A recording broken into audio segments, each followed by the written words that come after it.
No, I know that my statements created some reactions and shake a little bit. A lot of people, I do stand by. And I have to say, when you look at what NATO is and should be, first of all, this is a burden we share. And President Trump just reminded you some figures, and the fact that this is perfectly true, that the US overinvested decades after decades, and it is number one by far. And I do share the statement. That's why I'm a strong supporter of a stronger European component in NATO, which is exactly what we are doing. So in terms of cost sharing, we are investing 1.9% of our GDP. We are increasing our GDP. We will be at the rendezvous. But when we speak about NATO, it's not just about money. We have to be respectful with our soldiers.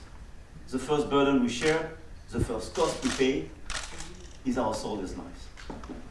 And I do believe that in such circumstances, we do pay what we have to pay for collective security. We have today strategic clarifications to be done. It's impossible just to say we have to put money, we have to put soldiers, without to be clear on the fundamentals of what NATO should be. And this is not the case today. What about peace in Europe? I want a clarification about that. After the decision of the end of the INF Treaty, we have to build something new, because now this is a risk for Germany, France, and a lot of European countries to have new missiles coming from Russia, exploding ourselves. We need such a clarification. And I want the European component to be part of the future negotiations of such a new INF treaty. But the common enemy today are the terrorist groups, as we mentioned. And I'm sorry to say that we don't have the same definition of terrorism around the table. When I look at Turkey, they now are fighting against those who fight with us, who fought with us, shoulder to shoulder against ISIS. And sometimes they work with ISIS proxies. This is an issue, and this is a strategic issue. If we just have discussion about what we pay, and we don't have clear discussions about such a situation, we are not serious.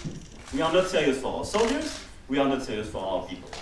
This is the very reason of my statements. I do believe we need strategic clarifications. And just on Turkey, to be clear, we have a lot of cooperations with Turkey on security, trade, migration, and so on. There is a full-fledged agenda with the European Union and France. I do respect all leaders, whatever they can say, even bad things about myself. I do respect. I never insulted anybody. But now the question for this NATO summit, I think we need clarifications from the Turkish side. This is not us to qualify them and what they are doing. But I do believe at least we have two clarifications to be asked. How is it possible to be a member of the alliance, to work with all of us, to buy our materials, to be integrated, and to buy the S-400 from Russia?